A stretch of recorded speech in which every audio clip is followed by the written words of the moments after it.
आप लोगों को ये तो पता ही होगा कि जो हमारा मैटर है वो मॉलिक्यूल से बना है और जो मॉलिक्यूल्स हैं वो एटम से बने हैं और जो एटम्स हैं वो और भी छोटे सब एटॉमिक पार्टिकल से बने हैं जो हैं इलेक्ट्रॉन, न्यूट्रॉन और प्रोटॉन्स।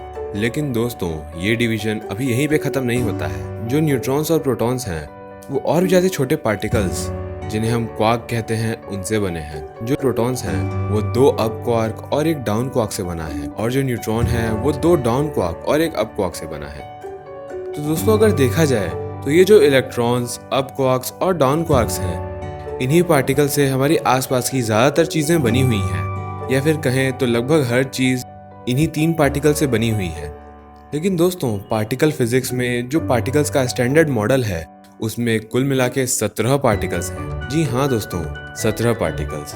तो आज की वीडियो में मैं आप लोगों को इन्हीं 17 पार्टिकल्स के बारे में बताऊंगा, तो बने रहिए हमारे साथ वीडियो के एंड तक। तो हेलो दोस्तों, मेरा नाम है मयंक और आप देख रहे हैं विजन ऑफ स्पेस।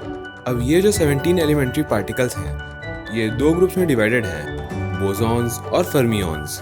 अगर टेक्निकली देखा जाए तो बोसॉन्स जो होते हैं उनका स्पिन होल नंबर में होता है, जैसे कि 1, 2 और 3। और जो फर्मियॉन्स होते हैं उनका स्पिन होल नंबर का आधा होता है, जैसे कि 1/2, 3/2, 5/2 ऐसे। लेकिन ये सब तो टेक्निकल टर्म्स हो गए। आज मैं आप लोगों को इनके बारे में बड़े ही सिंपल तरीके से समझाने की कोशिश करूंगा। तो अगर बोसॉन्स और फर्मियॉन्स अलग हैं तो इनके नेचर भी अलग अलग होंगे। तो दोस्तों देखिए, जो बोसॉन्स होते हैं वो फोर्स कैरिंग पार्टिकल्स होते हैं, जैसे कि जो हमारा इलेक्ट्रोमैग्नेटिक फोर्स, न्यूक्लियर फोर्स, ये फोर्स हैं वो इन पार्टिकल्स से बनी है। और जो फर्मियॉन्स हैं उनसे हमारा मैटर बना है। जो भी चीज़ें आप अपने आसपास देख रहे हैं उनमें जो मैटर है वो इन्हीं फर्मियॉन्स से बना है। तो आइए इन पार्टिकल्स के बारे में थोड़ा और अच्छे से जानते हैं। दोस्तों जो फर्मियॉन्स हैं वो खुद 2 पार्ट में डिवाइडेड हैं। एक है क्वार्क्स और दूसरे हैं लेप्टन्स। अब दोस्तों जो लेप्टन्स हैं वो 6 प्रकार के होते हैं: electron, muon, tau, electron neutrino, muon neutrino and tau neutrino. और दोस्तों ये जो मुऑन और टाउ हैं ये इलेक्ट्रॉन्स के ही टाइप्स हैं। तो इलेक्ट्रॉन्स के कुल मिला के 3 टाइप्स होते हैं, एक इलेक्ट्रॉन, दूसरा मुऑन और तीसरा टाउ। तो ये तो हो गए 6 लेप्टन्स। और अब जो क्वार्क्स हैं वो भी 6 प्रकार के होते हैं: up, down, strange, charm, top और बॉटम क्वार्क्स।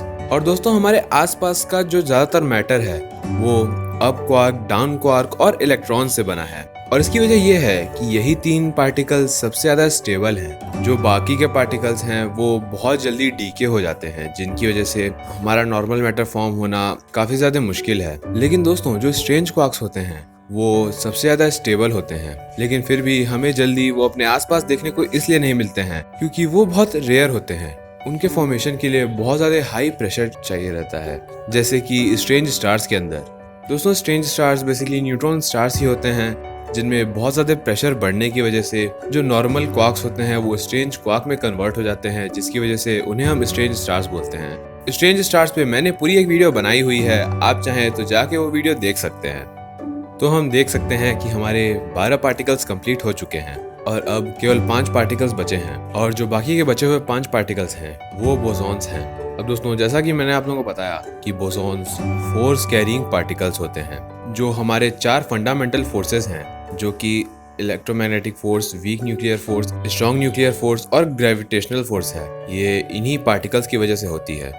तो हमारी लिस्ट में जो सबसे पहले नंबर पे है वो है ग्लूऑन्स। दोस्तों ग्लूऑन्स स्ट्रॉन्ग न्यूक्लियर फोर्स का कारण होते हैं, और यही स्ट्रॉन्ग न्यूक्लियर फोर्स क्वार्क्स को आपस में बांध के रखती है ताकि वो सब एटॉमिक पार्टिकल्स को फॉर्म कर सकें। और जो दूसरा पार्टिकल है वो है फोटॉन्स। दोस्तों फोटॉन्स के बारे में शायद आप लोगों ने कभी सुना होगा।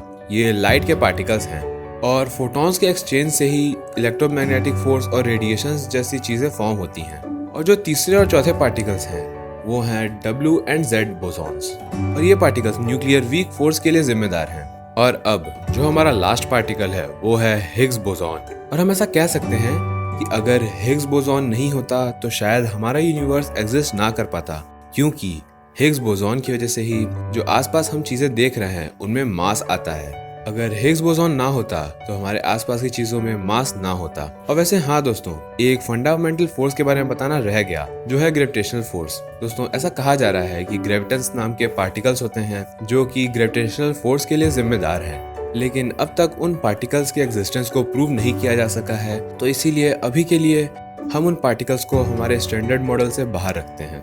और हाँ दोस्तों, जो ग्लूऑन्स और फोटॉन्स हैं उनमें मास नहीं होता, वो मासलेस होते हैं, जबकि जो Z और W बोसॉन्स हैं उनमें मास होता है। और अगर थ्योरीज को सही माने तो ऐसा कहा जा रहा है कि अगर ग्रेविटन्स एग्जिस्ट करते होंगे तो उनमें भी मास नहीं होगा।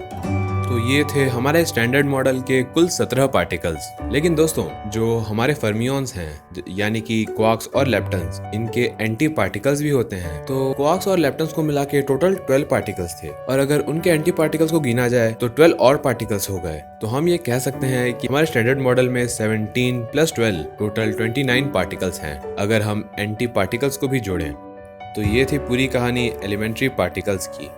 वैसे तो जानने के लिए और भी बहुत कुछ है, लेकिन मैंने आप लोगों को आज कुछ बस बेसिक्स बता के पार्टिकल फिजिक्स का एक छोटा सा आइडिया दिया है।